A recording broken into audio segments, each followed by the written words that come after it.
Right, well, we return to the story of Israel's journey into the Holy Land under Joshua. They crossed the dry bed of the River Jordan and they entered the land of Canaan to take possession of it. After crossing over the river, they set up a base at Gilgal, which you can see on this map here. And it was from there that they launched an attack on Jericho, which you can also see on that map. After marching around the city of Jericho, the priests blew their trumpets, all the Israelites gave a shout, and the walls of the city fell down. As a result of the walls falling, the city was left wide open, enabling the army of Israel to move in. Now, the site of the ancient city of Jericho, which you see here, has been excavated by several different teams of archaeologists since 1868, actually. Remnants of 4 different cities, which have existed successively on the site since ancient times, have been found, and the city of Joshua's time was determined by pottery and scarabs that were found in the ruins. Regarding the ruins of the walls, dating back to Joshua's time, Garstang, the famous archaeologist, said this, quote, "There remains no doubt that they fell outwards." Normally, the walls of ancient cities fell inwards due to being besieged on the outside. The inhabitants inside the city were certainly not likely to have pushed the wall out. The archaeologists concluded that an earthquake caused the walls to fall, a divinely timed earthquake, as in the case of the one that caused the landslide to dam up the River Jordan. In the ruins were clear traces of fire. There were blackened bricks, cracked stones, and charred wood and ashes. This was significant in view of the fact that Joshua 6 verse 24 says, Israel burned the whole city and everything in it. The Bible says a city by the name of Ai was next on Israel's hit list after Jericho, and the position of Ai can be seen on this map circled in red there. The site of this ancient city has been found and it has been excavated, as you see in this picture here. About 6 kilometres, about 4 miles west of Ai, is the mound of another ancient site known as Kirbet Radana, which became an Israelite village. During excavation there, this broken jar handle was found with the inscription of a name on it, and the name was Ahalad, a name which actually occurs 5 times in the Bible. Whether or not the jar handle belonged to one of them mentioned in the Bible is impossible to say, of course, but at least it shows that real people living in a real world were known by this name. Joshua 17 verse 16 says the Canaanites had chariots of iron. Well, it used to be thought by some that this statement was untenable because it was believed that iron was not used during that period of history, that is around 1450 BC. However, among the treasures found in Tutankhamun's tomb was this dagger with a solid gold handle and a blade of unrusted iron. This provided evidence that iron was being used in the 13th century BC, and corroborative evidence has continued to come forth since as a result of other archaeological digs. In Joshua 8, we read that Joshua gathered the Israelites to Shechem, a city still known by that name today, and as is seen here from this vantage point. Shechem was an important Canaanite city on the main road from Jerusalem to the north. It guarded a vital pass between Mount Ebal and Mount Gerizim, seen here. Mount Gerizim is on the left and Mount Ebal is on the right. Joshua placed 6 tribes on Mount Ebal and the other 6 on Mount Gerizim. And then he proclaimed the blessings promised by God for obedience and the curses that disobedience would incur. The 750-metre wide valley in between probably acted like a sound shell or echo chamber, enabling all on both sides to hear. Joshua 8 verse 30 says, Joshua built an altar on Mount Ebal. In accordance with divine instruction, as we read in Deuteronomy 27, it would have to be made of unhewn, that is, undressed stones. During an archaeological survey on Mount Ebal in 1980, attention was directed to this large heap of unhewn stones. What distinguished it above others was the great quantity of pottery sherds lying around it, which dated back to the period when the Israelites entered Canaan and settled there. This jar was also discovered, which dates back to the same period. Also the pot in the next picture. 4,000 odd bones were also found in the filling of the structure, and upon analysis proved to be from the animals listed in Leviticus 11, which were sacrificed by the Israelites. Further excavation revealed that a ramp originally led up to the stone structure, and that on either side of the ramp were courtyards or pens. The ramp is interesting in view of the fact that Exodus 20 verse 26 specifically states that steps were not allowed to go up Israel's altar as they did on pagan altars and ziggurats. Here's an artist's impression of what the altar originally looked like, showing the ramp leading up to the altar platform and the courtyards or pens on either side. There are also references in Joshua 24 to Joshua setting up a stone of witness at Shechem, and it's believed that it is the stone monument that you see on the screen at the moment.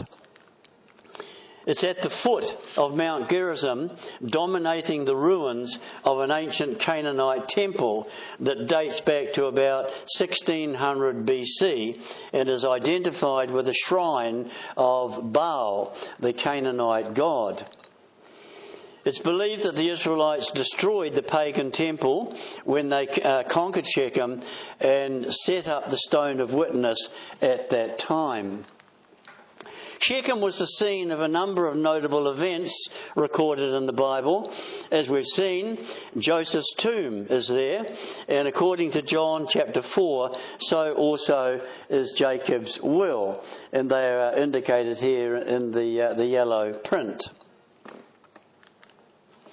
This is the will here before the city encroached upon it, resulting in it being turned into a shrine, as you'll see in the next picture. This well is actually regarded as one of the most authentic sites. Christians, Jews, Samaritans and Muslims all regard it as the original, genuine Jacob's well. It is unquestionably very old. The original ancient well mouth or curb is well below the present one that you see here. And it has deep grooves in it, worn by the ropes which pulled the water vessels up over a long period of time. It was upon this well that Jesus sat as he spoke to the Samaritan woman, which is recorded in John chapter 4. Today, a regular stream of tourists gather around it, reflecting on its history.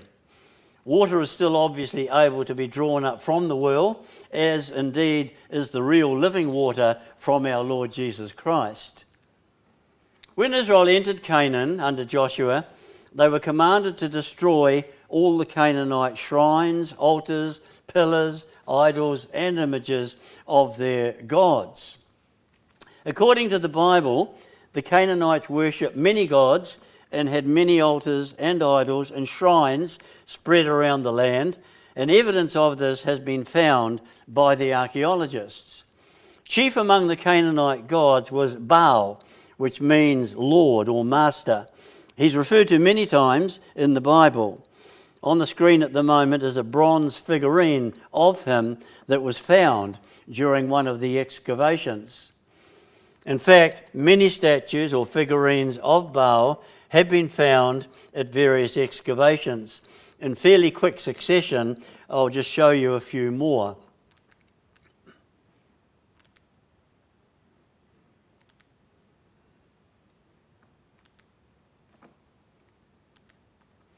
Baal was often associated with the Canaanite goddess Ashtoreth, known also as Ashtart.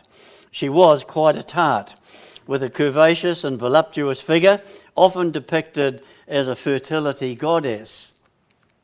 As on this clay tablet, she was regarded as Baal's partner or consort, and the worship of them involved lascivious rites and temple prostitution. Under the leadership of Joshua, Israel conquered and possessed Canaan, and after the death of Joshua for the next 400 years, Israel had a number of leaders called judges. This particular period of history is recorded in the book of Judges in the Old Testament section of the Bible. During this period, a place called Shiloh was the chief centre in Israel, and the tabernacle and later a temple was there until it was destroyed by the Philistines. The site of Shiloh has been found and excavated, as can be seen in this picture of part of the excavated site. The ruins revealed that it was destroyed around the time indicated by Bible history. Samson was one of the judges, and his mission was to do battle with the Philistines. And Judges 14 verse 19 says, he went to Ashkelon, one of the chief cities of the Philistines on the Mediterranean coast, to do battle there. The ruins of ancient Ashkelon have been found. They've been excavated, as you see here, confirming again that such a place really did exist. Excavation started quite early, actually, back in 1921. Samuel was the last judge, after whom Saul became the first king of Israel. The Bible says he ruled from a place called Gibeah, which the Philistines ended up destroying. This is the district of Gibeah today. The archaeologists have unearthed this place from among masses of heavy black rubble, and they claim to have found the ruins of Saul's citadel, the first royal castle seen here. The Bible says King Saul and his sons were killed in battle by the Philistines, and that Saul's head and body were fastened in the temple of Dagon at Bethshan. Well, you're looking here at the mound on which ancient Bethshan was built, where considerable archaeological excavation has taken place. Saul's armour was put in the temple of Ashtart, and Saul's head and body in Dagon's temple. As you can see, the mound has been extensively excavated. The ruins of the two temples of Ashtart and Dagon were actually unearthed by the archaeologists, one on the north and the other on the south side of the city. This brings us to the time of David, round about 1000 BC. He's well known for his fight with Goliath. When David succeeded Saul as king of Israel, he made Jerusalem the capital of his kingdom. Prior to doing so, the city was occupied by Jebusites, who were a branch of the Canaanites, and they called the city Jebus. In those days, Jerusalem was nothing like it is today, of course. Under the Jebusites, the city only occupied a long, narrow ridge and looked something like what you see on the screen at the moment. The ridge that it occupied can be seen in this aerial picture. Here it is around here.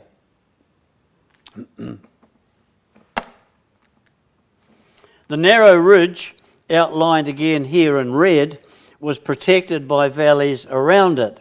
The Kidron Valley was on the east, Hinnom, the Valley of Hinnom on the south, and the Tyropoeon Valley on the west. The Jebusites also, of course, had high fortification walls around the city on top of the ridge. The valleys are more pronounced in this picture. When David conquered the Jebusite city, it became known as the City of David, and it's coloured red in the next picture. Over the ensuing centuries, its boundaries got extended and enlarged. David's son Solomon extended the city to the north, as indicated by the red line up here. Solomon also built a temple on Mount Moriah, where the Muslim mosque sits today. This is an artist's impression of Jerusalem during the time of David and Solomon. And this view of it here is taken from the east, from the Mount of Olives. Here's another artist's impression. On the extreme right is Solomon's temple up here. To the left of that is the king's palace, which you see here. And to the left of that is the citadel here, which is in the original city of David, which is there. The citadel, of course, was David's fort or stronghold, referred to in 2 Samuel 5, verse 9. And this is an artist's impression of Jerusalem at the time of Christ, 1,000 years later, very much more spread out, as you can see. Various archaeologists, over a period of several decades, have excavated along the slope of the ridge above the Valley of Kidron, as you can see in this aerial picture. I'm referring to all along the ridge here. Remains of walls and dwellings dating back to the original Jebusite occupation have been unearthed, as well as the later occupation of Israel under David and Solomon, etc. This stepped stone structure, involving a series of terraces, was also uncovered on the slope. It's 19 metres, about 60 feet high, and seems to be a retaining wall of some sort. Opinions differ regarding the original builders and its purpose. Some believe it was built by the Jebusites. Others think it could have been built in David's day as a retaining wall for the fortress or for a palace. Okay, coming back to David, 2 Samuel 5 tells us that he took his army to Jerusalem to attack the Jebusites and take possession of the city. The biblical account of the capture of the city was obscure until the archaeologists came on the scene. 2 Samuel 5 says, David issued a challenge to his men for someone to climb up the gutter into the city at night and unlock the gates. And Joab, the captain of the army, offered to do this. But for a long time in the past, no one knew what was meant by the gutter. Archaeology, however, has finally explained it. And the explanation takes us to the Gihon Spring on the eastern side of the ridge indicated in this picture here. In this old photo, the house at the bottom of the slope with a red dot on its roof is where the entrance to the spring is. You're looking at it, this here, the area here. That's where the entrance to the spring is. Due to the debris raising the floor of the Kidron Valley over the last 3,000 years, the spring ended up having to be approached by a descent of 30 steps into the hillside. In this picture, we're actually inside the grotto of the spring, looking back up the flight of steps that descend down into the spring. Some may be wondering what this spring has got to do with the gutter that Joab climbed to get up inside the city. Well, let me explain. In 1867, this British engineer, Charles Warren, was making a survey in Jerusalem for the Palestine Exploration Fund, exploring underground Jerusalem. And one day, he went to visit the spring as a tourist, in company with a group of pilgrims. Despite the semi-darkness, he noticed that in the roof of the cavern was a cavity and a shaft ascending above. Apparently, no one had noticed this before, because when Warren made inquiries, nobody could tell him anything about it. Filled with curiosity, he went back to the spring next day with a ladder and a long rope, having no idea that quite a dangerous adventure, and a very significant discovery, in fact, lay ahead of him. Above the cave, a narrow shaft went straight up into the rock.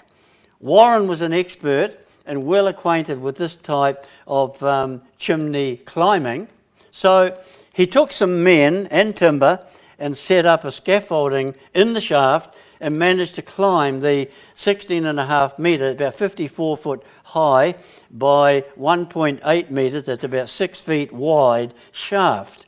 The man in this picture is going up on a rope as a demonstration. And here he is coming out at the top after climbing the 16.5 metres up the shaft. The top of the shaft opens out into a cavern from which this particular picture was taken. In this picture, a light at the bottom of the shaft in the water cave gives you some idea of its depth. In ancient times, buckets were lowered on ropes to draw water. A tunnel, of course, ran up the slope from the top of the shaft and came out inside the walls of the city. Here we see the tunnel leading to the shaft at which a man is standing.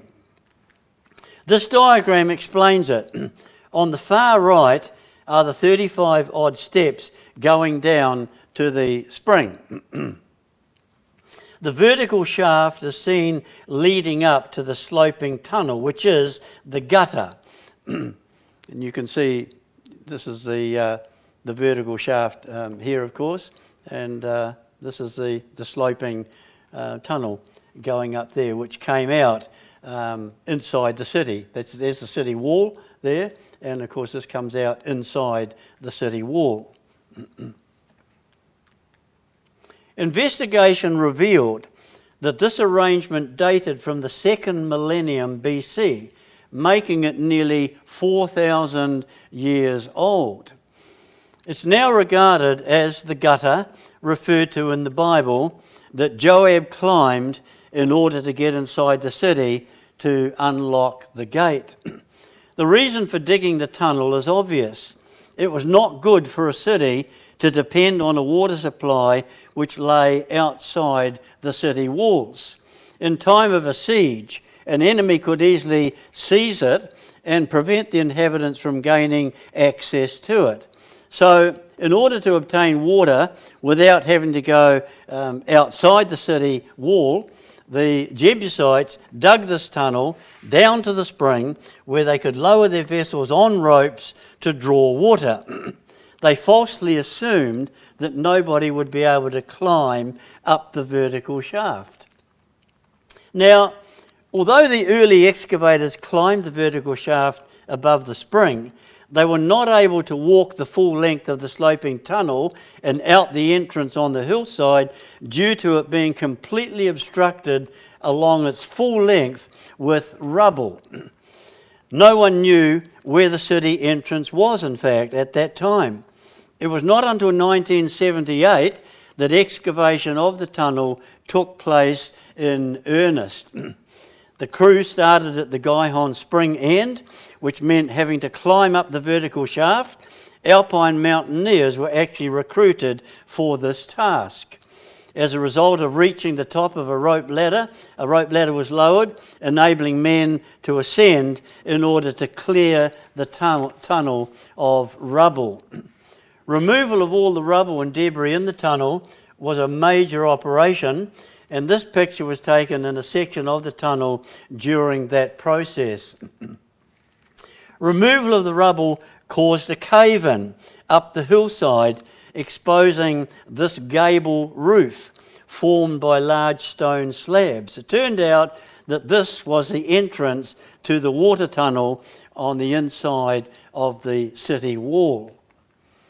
When the tunnel was fully cleared, it was opened up to the public, who were able to walk down the full length of the sloping tunnel to the top of the vertical shaft, as did the original inhabitants of the city.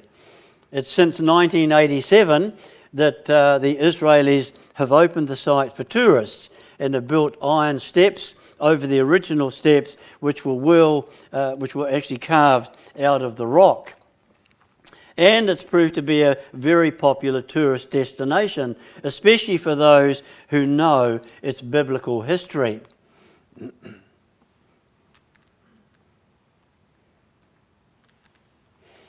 It's truly remarkable looking at this water tunnel, which has been carved out of the rock by hand for a total length of about 85 metres, about 276 feet. It's quite amazing to think that it was all done about 4,000 years ago and is still in existence today and can be examined by tourists from all around the world. Yet, for centuries, it was buried, hidden, and lost sight of, and nobody knew that it was there. But the Bible faithfully kept a record of it, and the truth of that biblical record has been well and truly confirmed. Now, finding the gutter that David's soldier Joab climbed was certainly a great discovery, but ironically enough, up until that time, no evidence or reference to David himself had ever been found by any of the archaeologists. David's mentioned nearly 1,000 times in the Bible, but outside the Bible, he just didn't seem to exist. Because of this lack of corroborating evidence, some critics relegated him to legend, saying, well, he's about as historical as King Arthur. However, a very exciting discovery was made in 1994 on this mound, which changed all that, namely an inscription referred to in one of my earlier programs. The mound is known as Tel Dan, that is, the mound at Dan. It's not very often that an archaeological discovery makes the front page of the New York Times, let alone Time magazine. But that's what happened when the inscription was found, which dates back to the 9th century BC. Here it is. It makes reference to the house of David and the king of Israel.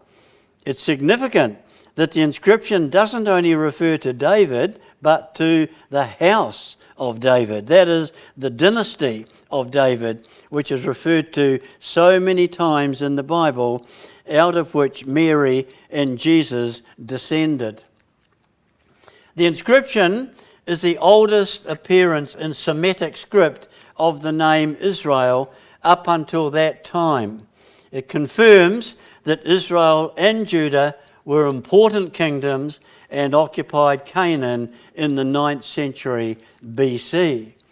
In the same year of 1994, when the inscription was found, an article in the May-June Biblical Archaeology Review magazine claimed that a reconstruction of the broken Moabite stone, which you're looking at here, which also dates back to the 9th century BC, they claim it confirms that Tel Dan inscription. It has revealed that it refers not only to King of Israel, but also House of Israel, which is highlighted for you up there on the picture. If so, this would mean we have a double confirmation of the historicity of the Bible's reference to David and his dynasty. However, a leading Egyptologist, Kenneth Kitchen, has said that King David's name may also appear on the 10th century BC victory inscription of Pharaoh Shishak. If so, this dates 100 years earlier than the others, less than 50 years after David's death. Now, David's son Solomon succeeded him as king of Israel. He lived during the 9th century BC and was renowned for his wisdom, power, and riches. During his reign, the kingdom of Israel reached its peak of power and prosperity. 1 Kings 4 verse 21 records the extent of the kingdom. The territory mentioned is encompassed within the red line on this map and was about 1,200 kilometres, that's 800 miles, from the Euphrates up north to the border of Egypt. The Bible story of Solomon's reign starts with his visit to a place called Gibeon. The mound on which it was built has been found. You're looking at it now on the screen. Actually, I think we might have doubled up. Was that one there? Yeah. It has been excavated and 30 jar handles were found. Some of them had the name Gibeon inscribed on them in the ancient Hebrew script. This is one of the handles here. Some of the handles were also inscribed with names such as Amariah, Azariah, Hananiah, Hebrew names which also occur elsewhere in the Bible. Excavation in 1956 led to the unearthing of this ancient cistern with a spiral staircase. 2 Samuel chapter 2 tells us that in David's day, Israeli warriors fought to the death at the pool at Gibeon. This large cistern would have been the place where that event took place. 1 Kings 4 verse 29 says Solomon's wisdom exceeded that of the wise men in all other countries, and that during his life he uttered 3,000 proverbs. Confirmation of this can be found in the Bible itself, which contains many of the proverbs, and one only has to read them to perceive the wisdom that they contain. 1 Kings 5 introduces us to Hiram, king of Tyre, in the country of Phoenicia, which is Lebanon today. He became involved in the construction of the temple that Solomon built at Jerusalem. This limestone sarcophagus, a stone coffin, now in the Beirut Museum, was found in Lebanon, and it has an inscription on it along the whole length of the side of the lid. Can you see it? All the way along there. That inscription.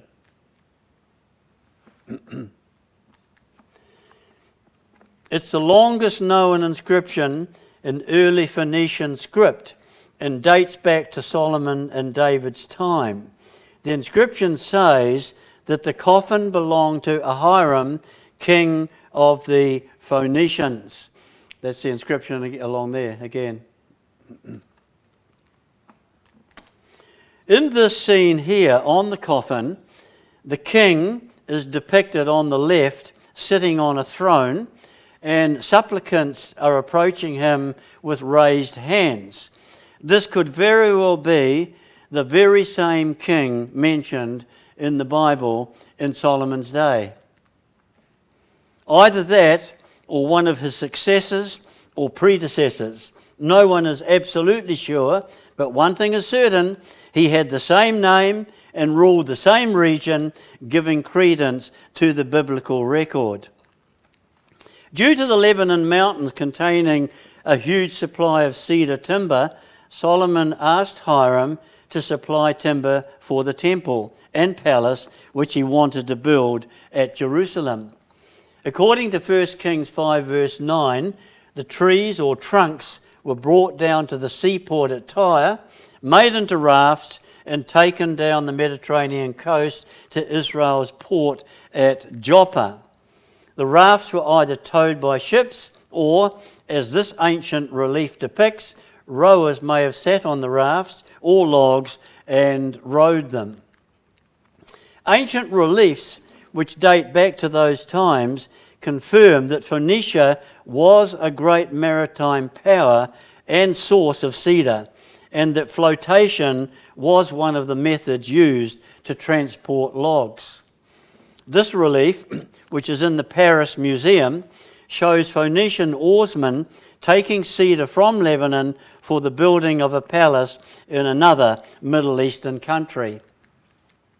In the top part of that relief, a ship is towing logs, and at the bottom, a ship is seen transporting logs. It dates back to the period shortly after Solomon. Now, the Bible says that Solomon built the temple at Jerusalem on Mount Moriah, which became known as the Temple Mount. In this aerial view, the outline of the Temple Mount can clearly be seen what is left of the ancient enclosure wall around there. As you can see, two Muslim mosques sit on the mount today, which were built about 1300 years ago. Israel's first temple was built by Solomon on this mount around about 950 BC. That's about 1600 years before the Muslim mosques were put there, about 1500 years before Muhammad was even thought about. Altogether, the Israelites have had three different temples here. Solomon's was the first and was destroyed by the Babylonians in 587 BC. The Jewish exiles who returned from Babylon built the second one in 537 BC. Then in 19 BC, Herod pulled that one down and built a third one on a greater and grander scale. He also enlarged the Temple Mount or platform. The enclosure walls we've been looking at around the mount represent the size that he increased it to. This is an artist's impression of Herod's temple viewed from the south. That's the temple proper that consists of the holy and the most holy place. The enclosure walls, of course, around the outside there, and the western wall, the Wailing Wall, is along here. The lower courses of Herod's masonry still exist today in the enclosure walls around the mosques, and you can see them around here.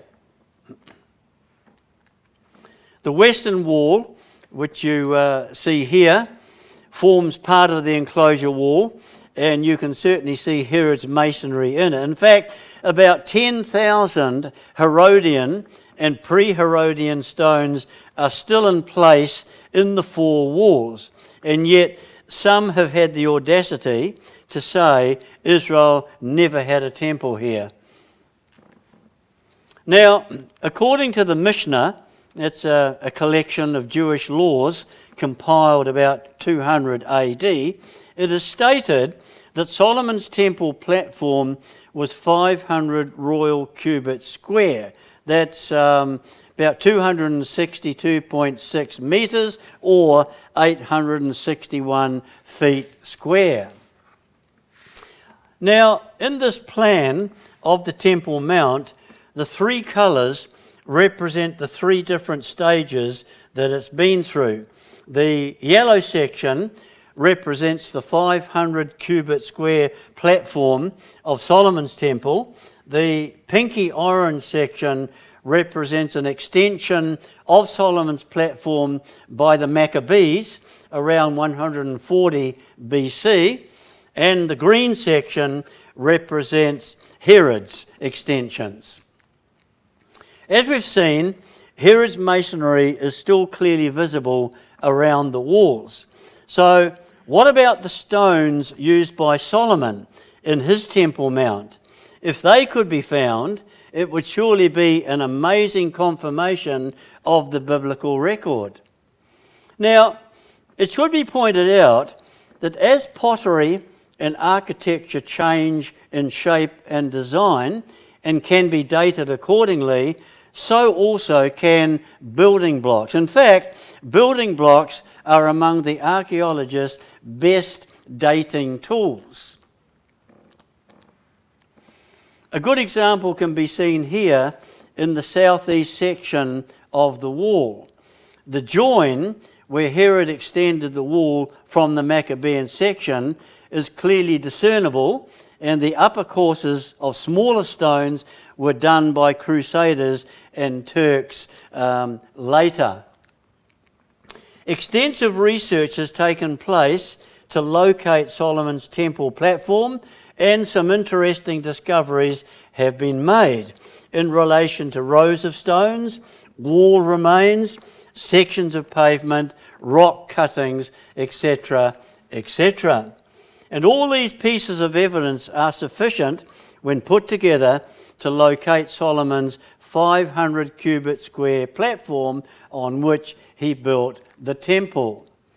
It would take too long to go through all the evidence in detail, but to give you an example, the bottom step in this flight of steps, talking about this one along here, which it actually leads up to the mosque platform. It's different masonry from the others. It consists of large rectangular blocks of hewn stone and are in fact part of the western wall of Solomon's temple platform. And it was discovered that these blocks were the same ground level masonry on the opposite side of the Temple Mount. That is the eastern wall near the sealed eastern gate. And these are them here. These are exactly the same as that row that you saw in that bottom step.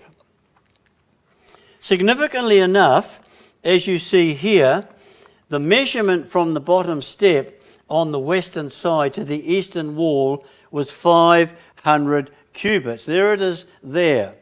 That's that bottom step there, and your 500 cubits across to here. There's the Golden Gate we were just looking at before. Also, significantly enough, the bottom step that we were looking at did not run parallel with the other 7 steps or Herod's wall, but it did run parallel with the eastern wall, the line of which Herod never altered. So what we're saying is that bottom step there, which is believed were the western part of Solomon's temple wall, that doesn't run parallel with these steps here. These steps were later put in by the Muslims for their mosque platform, but that step there does run perfectly parallel with this over here. In order to complete the 500 cubit square platform, a measurement of 500 cubits was taken down the eastern wall, and it came to a slight bend in the wall. So here we are coming down the eastern wall here, and there's the bend. There's an actual bend in the wall there. The bend begins where a column protrudes from the wall. I don't know if you can see it. There's the protruding out there. That's where the bend in the wall is. But you can't see the bend from this angle. The bend, of course, is where Solomon's wall ended. And there's good evidence to believe that the lower courses of Solomon's eastern wall are still there beneath ground level. Let me explain. In 1969, a student of archaeology at Tel Aviv University went to the eastern gate, which you're looking at again here, to take photos. As he was kneeling down, the earth gave way under him, and he dropped into a hole 2.5 meters, about 8 feet deep. Because as you can see, there's a lot of graves all around that area. He ended up standing among the bones of 30 to 40 skeletons, as you can see in this photo, which he took at the time. To his surprise, he noticed that on the wall, which was below the eastern gate there were wedge-shaped stones neatly set in a large arch. And you can see that. You can see that. You can't see all of it, of course, but you can certainly see that there is an arch there. They were the remains of an earlier gate, evidently buried when Herod raised and enlarged the Temple Mount. This diagram illustrates the situation. The brown area is the below ground level area, and the tomb and wedge-shaped stones seen in it are marked. There's that little arch bit here that the guy who fell into there could see, and that's the earlier wall along there. The ancient stones on ground level, down here, are named earlier wall and are on top of the brown area. The wall underneath, it's all the same. It's all the same ground level. It's all part of the same wall, dates back to the same period as the underground gateway. As you see, there are 17 courses of old stone involved. In view of the fact that there are no other older courses of stone underneath these, it was concluded that they are the oldest, the original, dating back to Solomon's time. We are back again here at the Temple Mount enclosure wall, where a team is busy sieving every shovelful of dirt in order to not miss the tiniest object of interest. Sometimes the smallest items can be quite significant and act as a basis on which very important information can be deduced and developed. This thumb-sized ivory pomegranate, for example, is believed to have belonged to Solomon's temple. It's thought to have been originally mounted on the head of the high priest's scepter. What suggested this connection is an inscription around the shoulder, as you see here. Although the inscription is incomplete, the surviving letters are clear and sufficient to work out what it originally read, namely, belonging to the temple of Yahweh, holy to the priests. Experts have dated the shape of the letters back to at least the 8th century BC. In 1997, this inscribed potsherd was found, referring to the house of Yahweh, which is a common designation in the Bible for the temple at Jerusalem. Being written in the Old Hebrew script, which was often used before the Babylonians destroyed Solomon's temple, it could only refer to Solomon's temple and has been dated between the 9th and 7th century BC. This is one side of a cylindrical seal used to stamp official documents. 3 Hebrew letters can be seen on it, spelling Shlomo, which is the Hebrew name for Solomon. In the Bible, Solomon is spelt with the final letter, H-E-H, but often in Hebrew, such vowelless letters are left off. The other side of the seal depicts a royal figure bearing a scepter. The seal has been dated back to Solomon's time. At this point, I could also mention again the pillars bearing Solomon's name on each side of the Red Sea, you remember, commemorating Israel's crossing. Now, 1 Kings chapter 6 to 7 informs us that Solomon's temple was 60 cubits long, that's about 27.5 metres or 90 feet, 20 cubits wide, that's 9.15 metres or 30 feet, and 30 cubits high, that's 13.70 metres or 45 feet. And 2 bronze pillars were on either side of the entrance. The temple was built of limestone rock, and thousands of stone cutters, transporters and overseers were involved. They are mentioned in the Old Testament record. The pillars and beams were cedar, and the floors, walls and ceilings were lined with cedar boards. The whole interior was then covered with sheets of gold like plaster, as is depicted here. The stone for the temple had to be cut, shaped and shifted by hand, and this is why such a large labour force was required. It's believed that the stone came from the ancient quarries deep below the old city of Jerusalem. That is, they extend over 180 metres, that's 600 feet into the rock. The stone is soft and white, and the markings of the picks used to dig out the building material can still be seen today. Other markings on the walls show the very shape and size of the stones quarried there. They must have run into thousands. As already indicated, huge quantities of gold and silver were used in Solomon's temple. The weights are recorded, and they amount to an astronomical amount of money. David plundered a lot of it from the nations he conquered. Some have said there wasn't that much gold around in those days, and they've accused the Bible of exaggeration.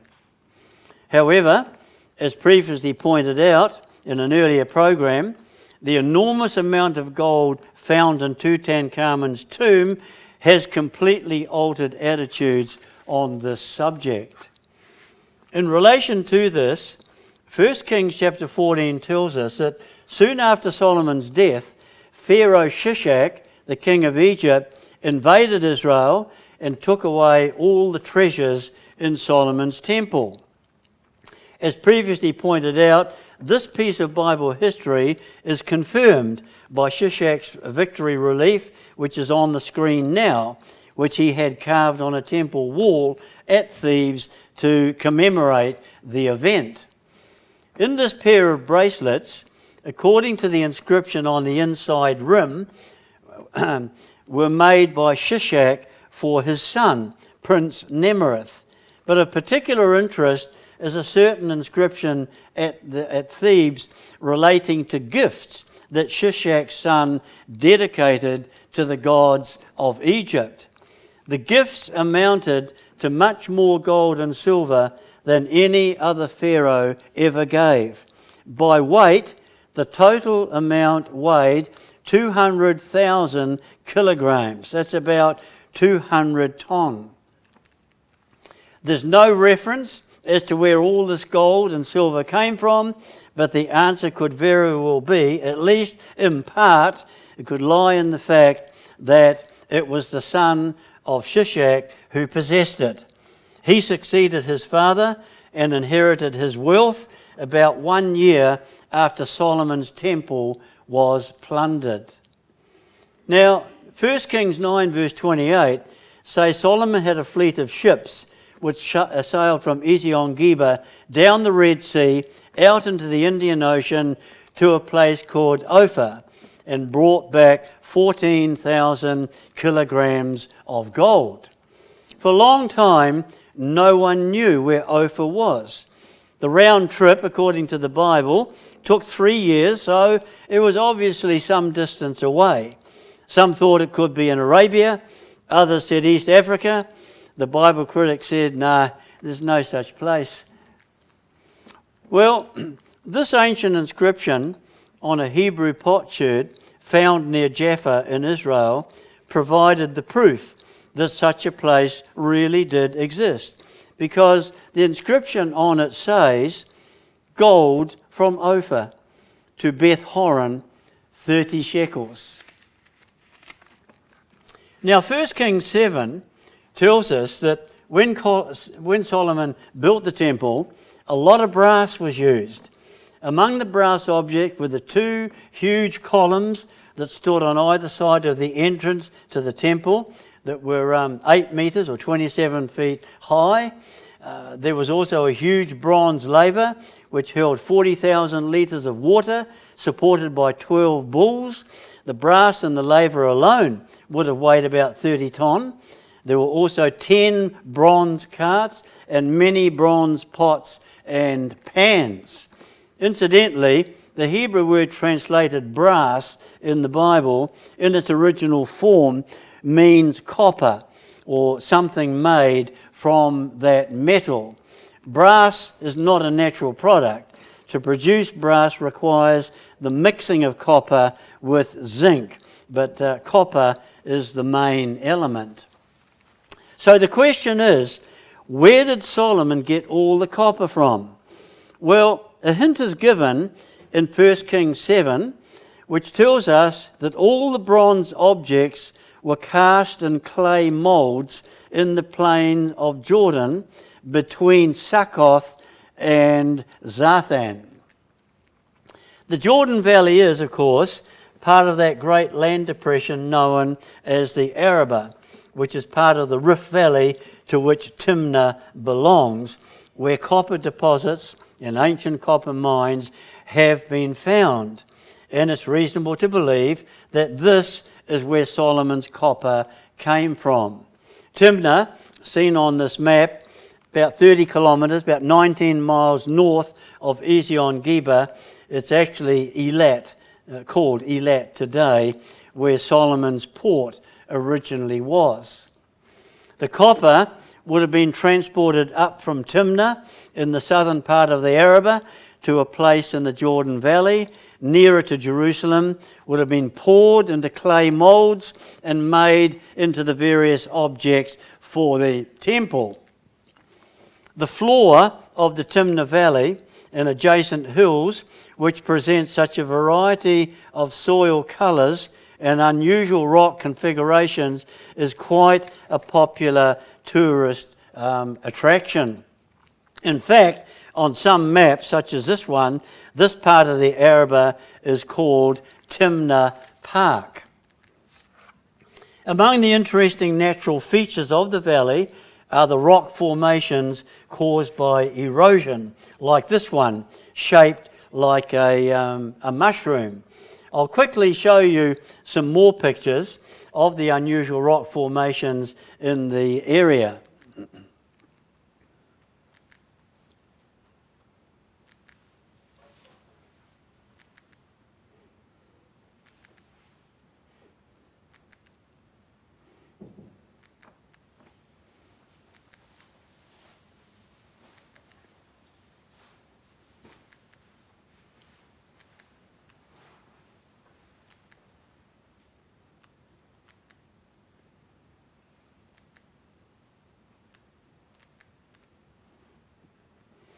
The Timnah Valley is for the most part very hot, very dry and inhospitable, but not here at this little lake nestled in among the cliffs. These are known as the Amran Pillars, 5 impressive pillars in the Wadi Amran formed through erosion. Ancient mines are nearby, hewn into the layers of sandstone. Of all the natural sculptures that dot the southern Arabah, these massive sandstone cliffs have captured the imagination of many.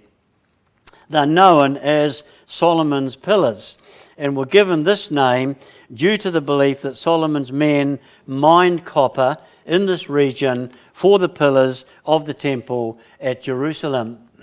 You can even come to the area and get a bird's eye view of it in a hot air balloon. Or you can come at night if you like, and you can see it floodlit. Functions are even held there in the warm evening desert atmosphere, sitting at tables to wine and dine. Exploration in the Timnah Valley has revealed a history of copper mining that goes back to Solomon's day and beyond. This is quite significant in view of the statement made in the Bible in relation to the copper items made in the Arabah for Solomon's temple. Study and exploration in the valley has revealed a multiplicity of caves. That is, caves hewn out of the rock in the surrounding hill slopes, as you see in these pictures. The hills of stone are honeycombed with over 7,000 mining shafts, out of which copper in particular has been extracted. Along the whole length of this region of the valley, scientists have come across deposits of copper and iron. Wherever their tests indicate the presence of ore, they find galleries let into the rock, all that remains of mines long since deserted. Mines which, on the basis of pottery and other artefacts found there, date back to Solomon's time and beyond. This small circular opening in the white sandstone, outlined by a curious groove, is quite typical of the ancient mining. Here's a vertical mining shaft.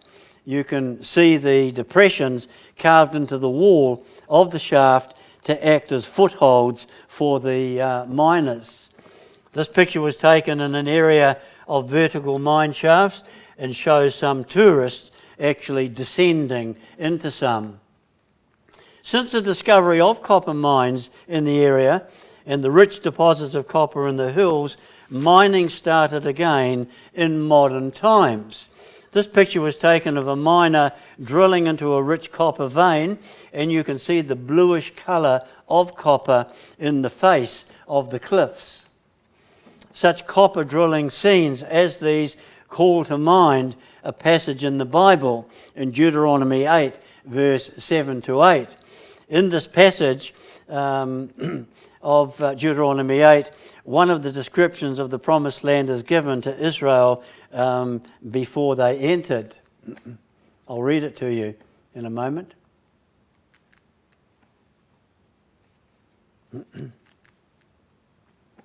It says, "For the Lord your God brings you into a good land, a land whose stones are iron, and out of whose hills you may dig brass. But for some time in the past, it was seriously doubted that there ever was or ever had been iron or copper in or anywhere near the land."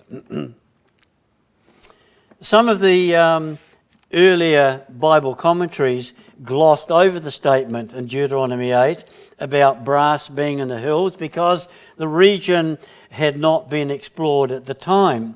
But, as has so often proved to be the case, exploration has confirmed biblical descriptions. No wonder some archaeologists virtually take a Bible in one hand and a spade or a drill in the other when searching for ancient sites. For some time, Israel has been extracting ore deposits from mines in the Timna Valley.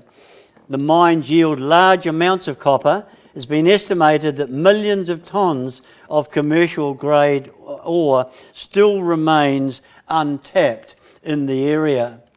Evidence abounds throughout the Timna Valley of ancient smelting activities. For example, at the base of this hill, the semicircular area extending out from it marks the perimeter of a smelting camp where the ore extracted nearby was refined. Archaeologists discovered large smelting furnaces, small crucible furnaces, workshops, raw materials and tools in this site. All the components needed to extract pure copper from ore. Incidentally, the two holes in the foreground were for storing water. And here you see the remains of two circular chimneys of a furnace. The furnace was later removed from the site and has been reconstructed in the Tel Aviv Museum. This also is the remains of an ancient smelting furnace. Altogether, the ruins of 7 mining centres have been found in the Arabah. So there's clearly nothing far-fetched about the reference in the Bible to Solomon making objects of bronze in the Arabah for his temple.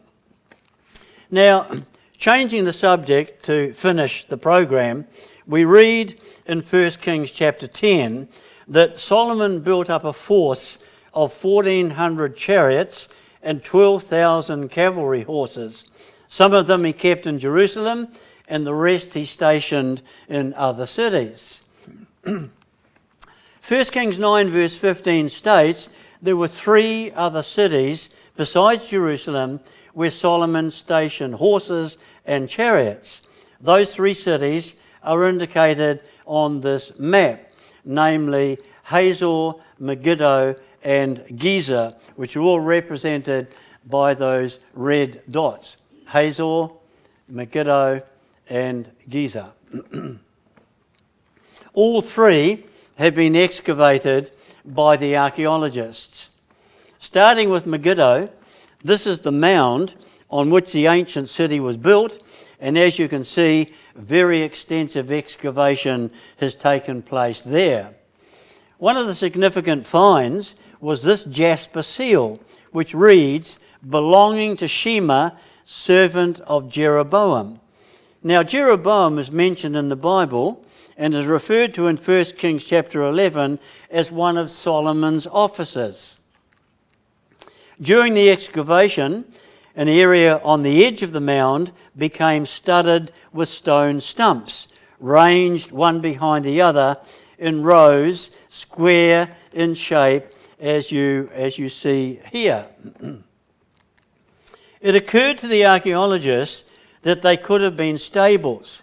If so, that would be significant in view of the reference in the Bible to Megiddo being fortified by Solomon.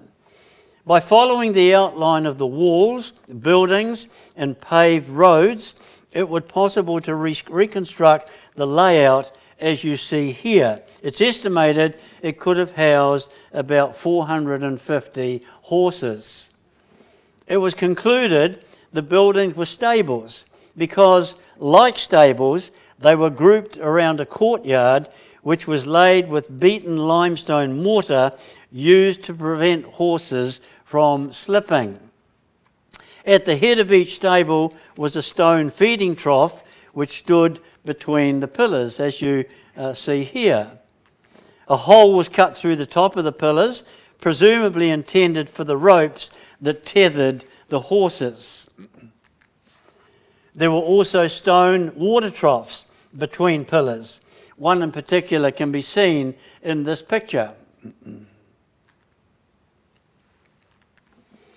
The pillars were used as hitching posts, as is evident by the holes made in them for ropes, as can be seen in this one on display in the museum. A large pit was also uncovered by the excavators in the middle of the mound. You can see it in this aerial picture where it is referred to as a grain silo. Due to the traces of grain and chaff found in the chinks of the stones, it was concluded that it was a grain silo. 1 Kings chapter 4 tells us that Solomon appointed an officer over Megiddo, and one of his official duties was to supervise the grain. That is, provide barley and straw for the horses. It's believed that this acted as a silo for that particular provision. If so, it obviously would have originally had a cover over it. This is what is left of the gate complex of the city, which Solomon originally commissioned when he wanted Megiddo, along with Hazor and Gezer, to be fortified. On the basis of the ruins, it was evident that the entrance was quite a large complex of walled buildings forming an enclosure outside the main wall, like a fort, as seen on this model in the Megiddo Museum. This is the whole model, and the gate complex is here, of course. The interesting thing about the gatehouse ruins at Megiddo is that they were very similar in design to the ones at Hazor and Gezer. This naturally caused the archaeologists to conclude that all 3 cities were designed by the same architect, which confirmed the biblical record which says they were all fortified by Solomon. In this aerial picture of the Megiddo Mound, you would have noticed the reference to the water system up here. It involves a shaft and a tunnel. This diagram explains it. Due to a spring being outside the city wall, a large vertical pit was dug to a depth of 35 metres, about 115 feet inside the city wall, and from there an 80-metre long horizontal tunnel was dug to give access to the spring. It was a massive undertaking, excavating the shaft and the stone steps winding down it. As you can see here, a modern staircase has been set up down the shaft for the benefit of the tourists. This is the 80-metre long tunnel at the bottom of the shaft, which leads to the spring outside the city wall. It's a very popular tourist attraction. As already mentioned, 1 Kings 9 verse 15 says that Solomon fortified the city of Hazor as well as Megiddo, which, as you can see on this map, was north of the Sea of Galilee. I pointed to it before, up here. This is the Hazor Mound, one of the largest archaeological sites in Palestine. The mound is over 36 metres, about 120 feet high.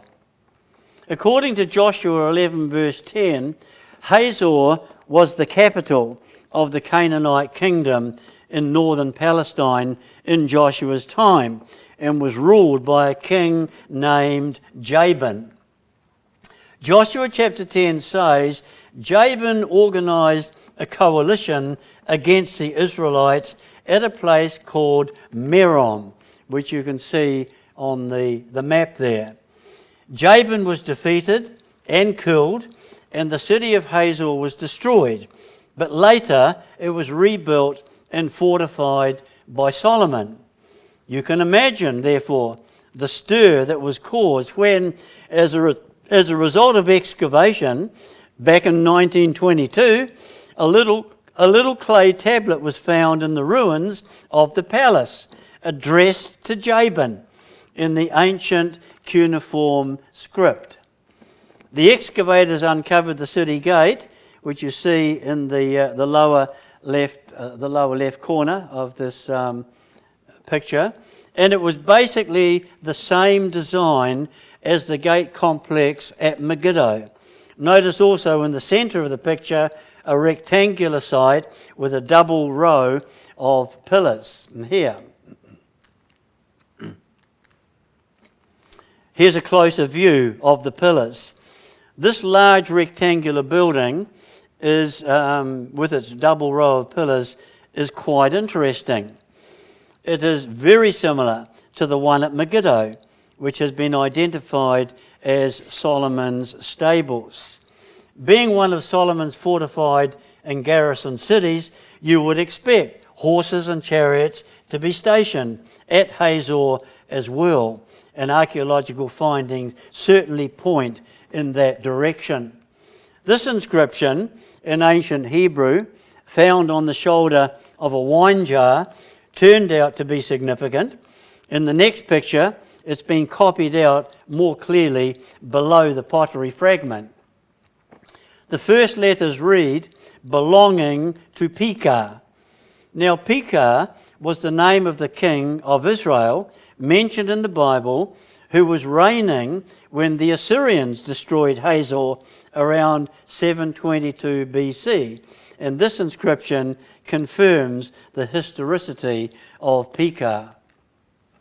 A water system similar to that found at Megiddo was also found at Hazor. After nearly a year of excavation, this vertical shaft, 30 metres, almost 100 feet deep, was uncovered. As was the case at Megiddo, they uncovered a tunnel at the bottom of the shaft, the entrance to which you can see here. The tunnel was about 35 metres, about 114 feet long, and it led, of course, to the water supply, a pool 5 metres, about 16 feet wide, which you're looking at in this old picture here. As at Megiddo, modern flight of steps has been installed down the shaft for the tourists, quite an elaborate stairway. And here you see a couple walking into the tunnel leading to the ancient water supply, which originally was outside the city gate. So much for Megiddo and Hazor. Giza was the other place mentioned in 1 Kings 9 verse 15, which Solomon fortified, shown on this map here. This is the mound on which Giza was built. It's a 27-acre hilltop, 214 metres, 700 feet above sea level, overlooking the maritime plain. Major excavations have taken place here, starting in 1902, and other campaigns have taken place since. The gatehouse complex, very similar to that at Megiddo and Hazor, and water troughs for horses were also found among the ruins, like those at Hazor and at Giza and Megiddo. As in the case of Megiddo and Hazor, an underground water system was also found at Giza, which had to be dug out. And in this picture, we're looking at the shaft that went down to the tunnel after it was excavated. And this picture was taken during the closing stages of digging out the tunnel, which led to the water supply. This particular tunnel was about 45 metres, about 150 feet long. Finally, we have this discovery, for which Giza became quite well known, even though it has no relevance to the Bible. It's a small piece of limestone on which a school child has made up a calendar listing the farmer's monthly tasks. It's called I must have doubled on that. It's called the Giza calendar and was discovered in 1908. It's one of the oldest examples of Hebrew writing and dates back to the time of Solomon. But I don't think it's got any relevance to that expression, you silly old Giza. And on that note, we'll end this program.